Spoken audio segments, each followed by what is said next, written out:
You're listening to Ecommerce Fastlane, the podcast show to help you build, manage, grow, and scale a successful and thriving company, powered by Shopify. Listen to real conversations with partners and subject matter experts as they share proven practical strategies, platforms, and the best Shopify apps to help you accelerate your business. The time is now for you to improve efficiencies, grow revenue, profit, and lifetime customer loyalty. Please welcome your host, startup founder, and strategic advisor, Steve Hutt.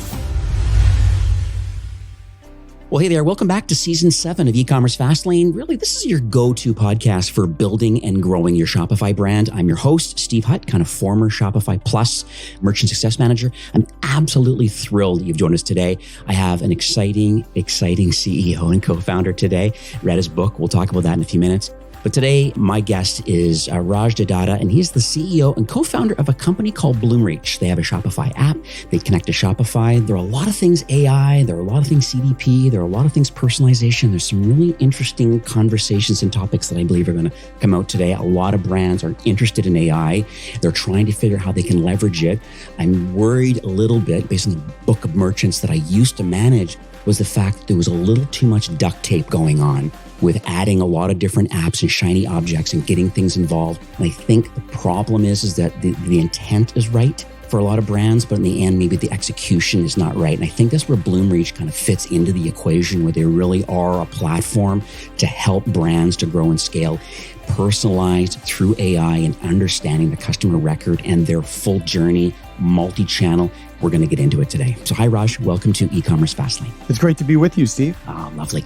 So let's start off first. It's never good to put the words in a founder. I'm not a founder of your company, so I can't really speak specifically. I know your platform. I've done a lot of research leading up to today's recording, but I'd love to hear in your own words first, high-level problems you're solving for brands and for marketers. Yeah, in a nutshell, Steve, Bloomreach was founded, with the principle that all of shopping should be personalized, that we should have the kind of experience that is akin to the kind of experience we might have with our most intimate shopkeeper that we walk into a store with. And so, it was born out of this vision that shopping still 20 plus years into e-commerce is still mostly not personalized. And that's because it's incredibly hard to create a stitched together personalized experience for consumers.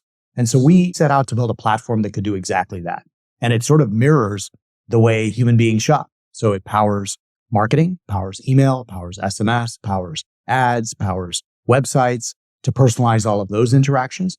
Once a consumer has said, hey, I've now been marketed to, I now am interested in buying a pair of shoes or a dress or a wallet or a vacuum cleaner, then they might come to that Shopify website. They might be browsing around, and Bloomreach will personalize that part of the journey and ultimately guide somebody to exactly the product they're looking for.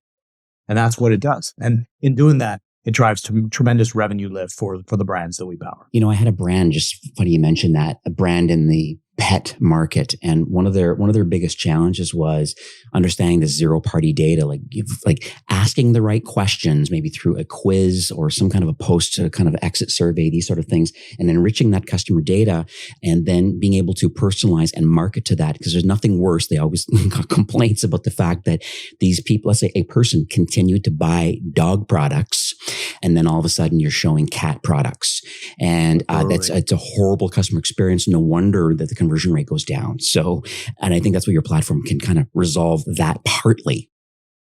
That's right. I mean, we should absolutely not be showing cat products to dog owners. And it turns out while we might laugh about that, it's actually harder to do as a practitioner than one might expect. No. That pulling off personalization when you've got an email tool, an SMS tool, a web tool, Shopify, the platform itself, your customer data in multiple places.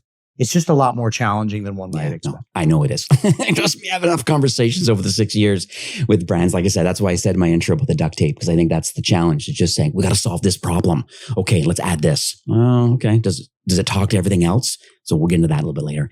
So I want to talk about the roots and the founding story, because it really fascinates me, like why people kind of build what they build. So you're able to talk about, you were a co-founder, but I'd just like to hear kind of like your past, kind of leading up to this and finding the founding team and then launching Bloomreach.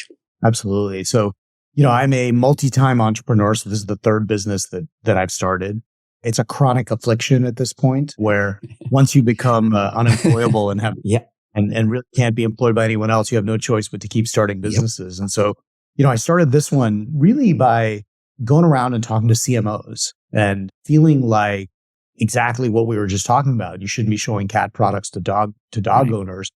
A good shopping experience would permit that. And I found that there just weren't great solutions that made that possible. And I think the insight that I brought to the table, even in the days when we started Bloomreach, which is almost 14, 15 years ago at this point, was that you couldn't possibly do this manually. That, even if you have 1,000 customers and many of our brands have millions of customers, and if you have tens or hundreds of SKUs, just to manually figure out exactly what to show to each person, just not possible. You couldn't possibly hire enough human beings in the universe to go do that. And then so hence the role of AI, of data science, of algorithms to ultimately figure out exactly what to put in front of you at a given moment. So I went and recruited a team of people that had built the search engine at Google or had been part of that early team. A group of us, 5 of us, 4 engineers and myself, got together and said, let's envision a platform that you could plug into that would understand who you are as a consumer and also understand products and just algorithmically figure out what to present. And out of that came the Bloomreach idea. Wow. Okay, that's lovely. I had no idea there was some Google brain power and some former startup experience. Being I didn't realize this was your third kick at the can, but it kind of makes complete sense. But you're proudly unemployable and like to make product. I think that's fantastic. Exactly. So I want to talk a little bit about your book. I got a copy actually sent originally by a PR firm. So kudos to your team kind of growing the Bloomreach product. They sent me The Digital Seeker, a guide for digital teams to build winning experiences. I read most of it and it's quite an interesting book. One thing I found, I'm just going to be frank about it, was the fact that it really wasn't a pitch fest for Bloomreach. Yes, it could potentially be a lead magnet for the problems you're solving, fair enough. But you also go into a lot of different verticals and a lot of different concepts and things like that. And one of the concepts that you talk about is this thing called, hence the name of the book, but the digital seeker. And there's been a lot of interest, I know, in the digital marketing communities. This came out, I believe, sometime in 21, I think. So middle of pandemic-ish, this came out. But can you explain to our listeners a little bit about, I'm going to put this link in the show notes. So if people have not read it, I highly recommend it. But can you explain the whole concept of the digital seeker? And I'm just specifically curious about the idea of like how it might transform Shopify powered brands. How do you approach customer experience or engagement as it relates to this digital speaker or this digital seeker person? It's a great question, Steve, and I really enjoyed writing the book. And the book was really written because I would go around and we had accumulated, tons of brands that were using Bloomreach, and I would often be asked by our customers, by chief digital officers, by CMOs, by CEOs and founders, hey, what would you do if you were me? How would you win digitally? It feels like this incredible potential, but at the same time, the competitive environment is fierce, really hard to win in my category. And so I actually went and interviewed about 100 leaders at winning brands to try to distill what I thought were the common elements. And out of that came this core insight that is the digital seeker. And so to describe what that is, it is that if you build the best website in the world that sells your products, that by itself isn't enough to be successful in a world that is awash with tons of brands and easy access one click away. Instead, what you do is you build the experience not just for the shopper who's ready to buy the products that you're selling, but rather for the problems that they're seeking to solve. And so let's talk about what that really means. In the book, we talk about, imagine that you're building a deck. You could go out and create a website that sold plywood and that sold furniture and that sold, trees or fertilizer for the backyard, a whole range of individual components and put them on a website. Or you could build a website that said, here's how you build a deck. And out of that, it would include, exactly what the steps were, exactly what the materials were, exactly what the cost points of those materials were, exactly the sequence and where you might buy them. And then along the way, you'd sell a lot of plywood. Right. And if you do the latter, which is instead of just selling plywood and having a website of plywood, but rather build the experience to facilitate building a deck, you're much more likely to get the person engaged with you in the problem they are actually trying to solve, the consumer's trying to solve. And when they do that, then they become much more intimate with your brand. And outgrowth of that ends up buying a lot of products. Right. So you really are building. So in a sense, it's truly brand centric. So you're solving problems for people, but not necessarily what the problem is that they think they have today. But there's lots of ancillary things that crop up in the overall experience of the brand. That's exactly right. And often when somebody's buying something, if I'm buying a pair of tennis shoes, am I buying the tennis shoes? Or really am I buying the tennis shoes because I want to get better at playing tennis? Right. That's a good point. And usually it's, I want to get better at playing tennis. So how about give me an experience for a beginner? Give me an experience for an advanced player. Give me an experience for somebody that might have knee problems. And if you construct your experience around the way the consumer thinks and the problems they're trying to solve, you will end up standing out and driving much more loyalty to your shop than if you just put up a web page with a lot of shoes. Absolutely. All right. Once again, I'll have a copy of The Digital Seeker, a link to it in the show notes. Go on Amazon or wherever. I totally highly recommend it. Well-received book when I read some of the reviews online too. So kudos to you. It's always been a passion of mine to at some point want to write a book too. And I see some other notable peers in my space in podcasting and commerce that have done the same thing and distilled down after 350 some episodes of podcast. I think there's enough information probably I could distill it down into a book and this probably could be one of the episodes too. So that's great.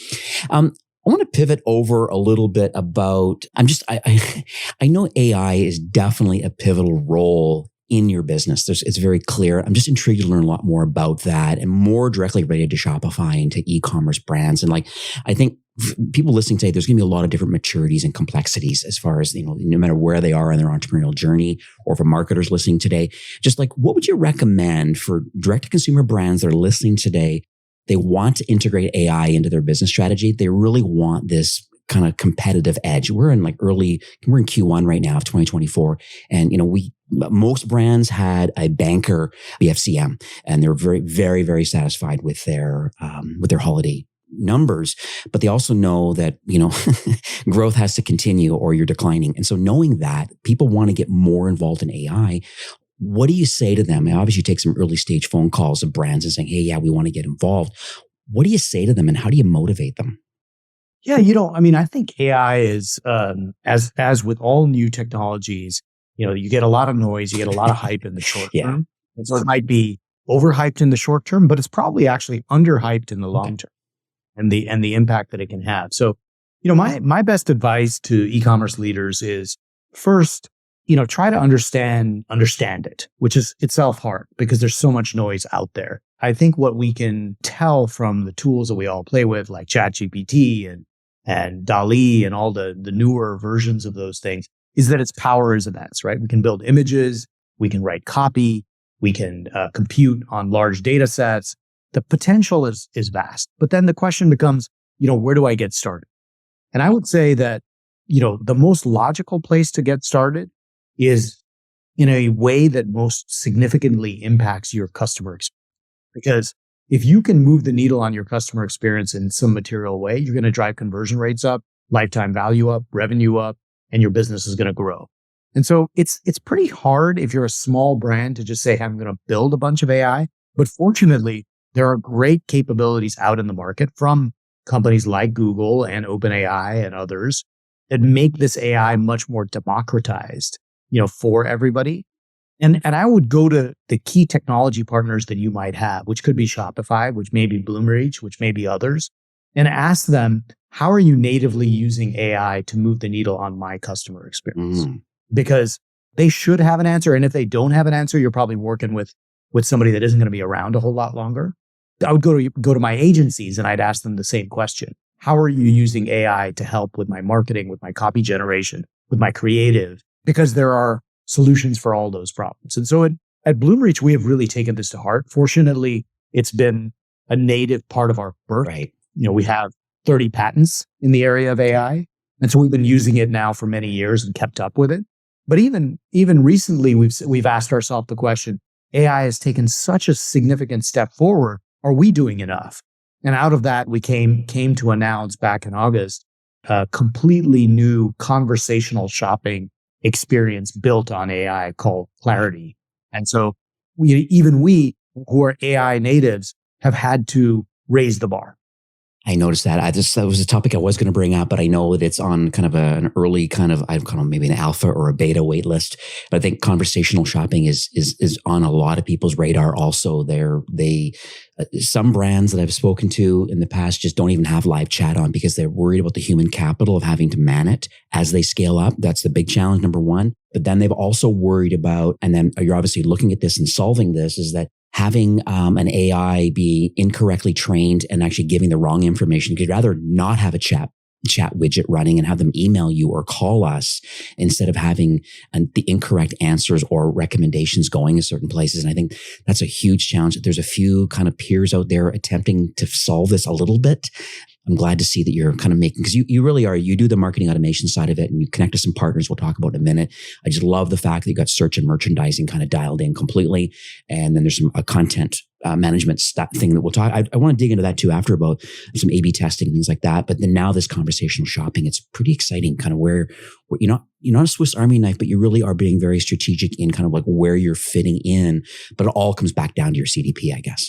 That's right. The root of the Bloomreach platform is to say, if we're going to help drive personalization, it's got to start by understanding the customer, which is where the customer data engine comes in. And it's got to also involve understanding the products, because at the end of the day, in commerce, we're in the business of selling products. The core of the Bloomreach AI engine is a deep data set around customers and products. And then the job, in a nutshell, is to put the right product in front of you at the right time in a way that is most likely to get you to buy. And we do that across email and SMS and websites and apps, in search engines, in conversational interactions now, in content elements. But the root of it all is, let's really understand who you are and what you're interested in and what products might be on offer. That's really the demand supply of commerce. Yeah, it's interesting. I know I've had some chats with brands too, and there's like, how do we find our high value customers? And how do we know when they make their first purchase? How do we statistically know what their next purchase is going to be? And it goes down a rabbit hole of like unfortunate spreadsheets and exporting and doing some really tricky things in Excel. And now it seems that Bloomreach has kind of like resolved that, because I think you truly understand the customer journey, cross-channel customer journey. That's right. And you understand that if you bought this particular cat bowl, that you have a good propensity that people that bought this cat bowl, statistically, they bought this as their second and third and fourth purchase. And you know how to market to them, and you know the cadence and you know the channel. So can we talk about that a bit? What you describe it perfectly. I mean, you actually start by loading your customers from Shopify into a data set. It will show everything there is to know about that customer, what they bought, what they clicked on, what they purchased, every interaction they may have had with your website or outside of your website in a mobile app. And you start there, and then you can slice and dice it. You can look at your most recent customers. You can look at first-time visitors. You can ask the question, what is it that first-time visitors buy second? What is it that the cat lovers love? What is it that the dog lovers love? You can ask all those questions, and you can slice and dice your customer data in real time. And then you can build effectively personalized campaigns across 13 different channels. So you can do that across all the marketing channels, but you can also then power the website. So you can power the search box, you can power the navigation menus, you can power the content elements of your site. And so now all of a sudden, off of this core customer data, you can power the full customer journey off of a couple of clicks. And you can do all of that without any IT resources. You can basically do that as a marketer. And now all of a sudden, I get an email. It knows that I'm a dog lover. It shows me products relevant to that. I click through. A couple of days later, I get an SMS message that's an automated follow-up. I go to the website. It shows me pictures of dogs. I start searching for food. Yeah. It knows that I'm a dog lover and highlight dog-related products. The whole experience becomes very, very personal to you. And that then means you spend more money at that brand. You convert higher. Your click-through, your marketing efficiency metrics go up. All the core metrics in your business start Yeah. And I could see, site visitors going, hey, these people know me. Like they get me. They know what I want. Like they feel like, even though it is transactional in nature, like, they're looking to buy, solving a problem, and a brand is looking to sell. And there is a monetary factor here, but we're trying to build a relationship. And this is actually one way of it actually digitally proves that you actually know who I am, even without my purchase, which I want to talk about that too, because that's another interesting concept that came up recently was with the amount of traffic that's coming to websites, like how does Bloomreach deal with the unknown site visitor who has not made a purchase yet? Because I think, with let's call it a high 5% conversion rate, 95% of the customers, and let's say a 10% opt-in rate, there's still 80-90% of customers are unknown site visitors. There's digital footprint on them. Like, how do you deal with that? And then how do we market to them other than just Meta and Google remarketing through special retargeting campaigns? How does Bloomreach understand the unknown site visitor? Yeah, so with the unknown site visitor, we still think we can do a lot with the in-session behavior. So you come to a website, you might look at a product, you might browse around, you might read an article, and all of those interactions tell us something. So as you are interacting, even if we don't know who you are, we're going to use that data to continually and progressively personalize the experience that you have. And then certainly there's the opportunity to say, hey, 10% discount if you opt into our list. And now all of a sudden you start to build a profile and you can do deeper things, once they leave. But yeah, I think even with unknown visitors, we found that we can drive tremendous lift on the Shopify website. Absolutely. I want to pivot to a story because I think I get really excited when I hear case studies and stories about people. Hey, I used to be here. I implemented X. Now I'm at Y now, and I owe that to making a decision of a tool or a platform. And I read a bunch of your case studies kind of before recording. There's got to be 80 or 90 of them.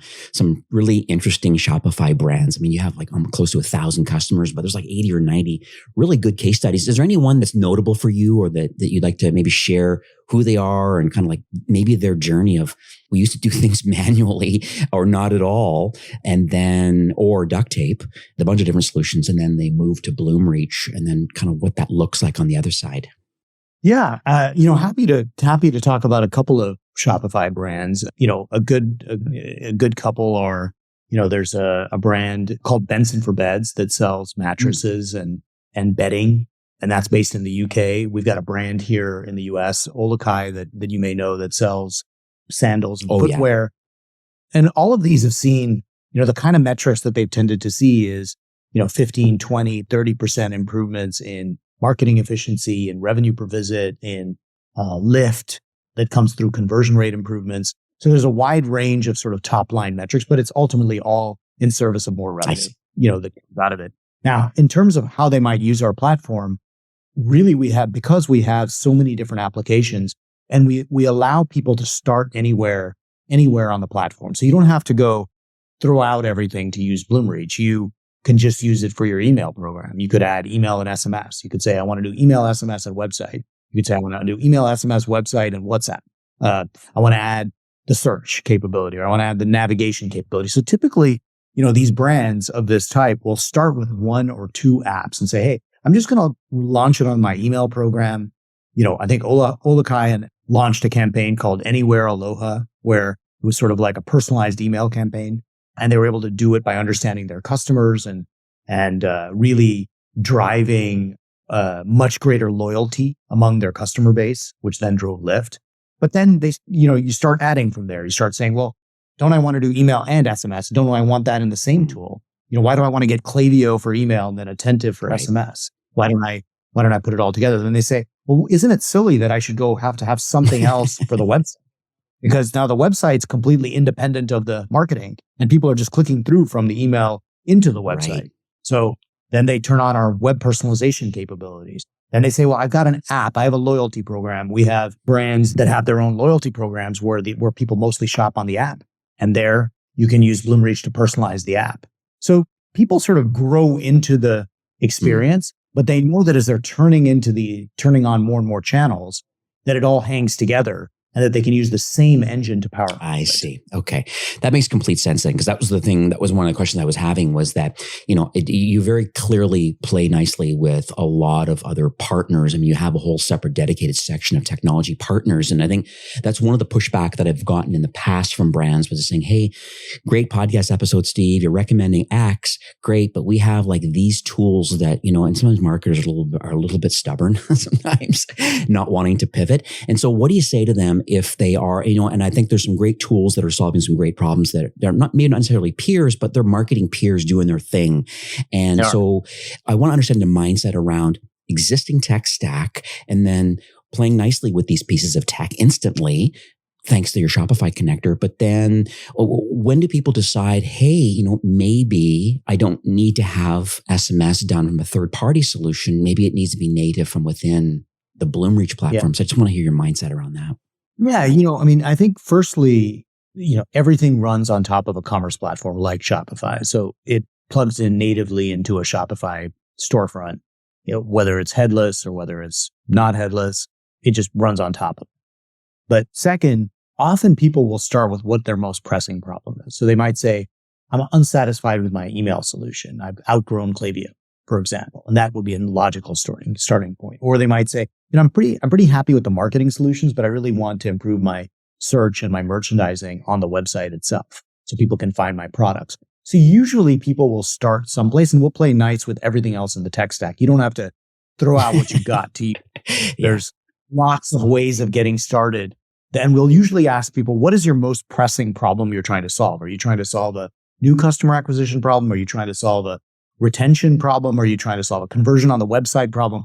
Let's start with your most important problem. Let's solve that. Let's play nice with everything else that you got.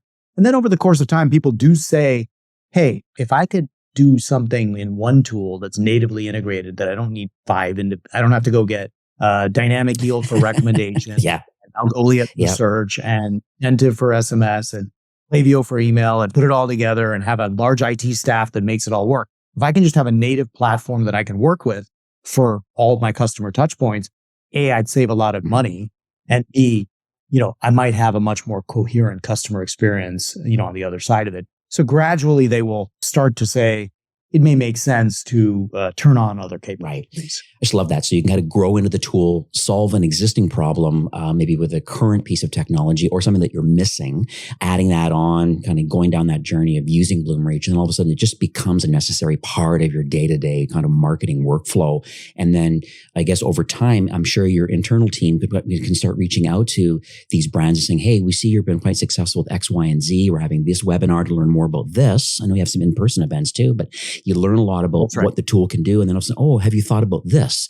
And it's great for everybody. It's more revenue for Bloomreach, but at the end of the day, it's better customer experience. It's better for the brand, more revenue. All the metrics that you're talking about, the LTV and the AOV and average order, it's all of it goes up, all because you're offering a personalized one-on-one experience. And as you said, it's hard, but you guys are able to do that. And we're only able to do it because we started by building a customer data engine and built all these channels on top. Most of the companies in our market started as an email tool or started as a search engine or started as an SMS provider and are now thinking about how do they add others. And that's tricky to go about doing. With Bloomreach, because we started with the data and the AI around customers and around products, we natively built all these customer-facing channels on top. They all kind of hang together. You can create one scenario that says, first, I want to send Steve an email. 3 days later, follow up with an SMS. When he goes to the website, show him this. When he's on Google, he should be part of this audience on Meta or Google. Well, it's all stitched together so that you as a brand don't have to go hire a lot of staff and invest a lot of money to put it all together. Before we end today's show, I want another topic that to chat with you about, a topic that's interesting, that's coming up quite a bit, is ROAS from paid social. And I just want to know how Bloomreach kind of is, and maybe an integral part in that and being able to market to people, because CAC is increasing, competition's increasing. And so knowing that, how is Bloomreach making intelligent decisions about who to market to and what to market to them? Because I think it's a challenge for a lot of brands. It's for sure a challenge. And with the, with the emergence of sort of like a cookieless future, apocalypse, it's ever more important to start with first-party data and third-party data, right? Which is sort of how can you do that if you don't have a clear access to your customers for your marketers, which surprisingly many marketers don't have easy access to a customer database that has all the attributes associated with their interactions. And so we say, first, start by understanding your customers. Second, find more of your better ones. So instead of just going out into the sea and looking for fish, figure out, the kind of fish that you're able to catch most effectively and go out and seek those. And so, a lot of what we will do is first understand the customer and then create the kind of custom audiences that can then be found in the paid social, various paid social. So it sounds like these high value, loyal customers are the ones that we want to find more of. And then you're able to market one-to-one to those, or at least share that data over saying, this is the attributes of what we're looking for our next customer, next net new, based on the attributes of a high value, loyal. Exactly. Got it. We're speaking the right language. So thank you so much for coming on today's show. I think this has been very eye-opening for me. I always joke on the show whenever there's a lot of notes being scrambled by me, and I'm on page 2 now. Life of learning is one of my mantras, and you have shared a lot. I love the Bloomreach platform. I think it's a lovely kind of mid-market piece of technology, and for enterprise brands. If you're in your early stage, this is not for you. I think there's some other kind of business acumen and kind of just getting product market fit and growing your business. But then once you hit a certain kind of level of get into Shopify Plus, that's kind of where you're headed, then Bloomreach is a great starting point to kind of get in and use a couple of the tools to start and then kind of work your way through and grow your marketing skills with the platform. So thank you for coming on the show today. Any parting notes and kind of maybe next steps for people listening today?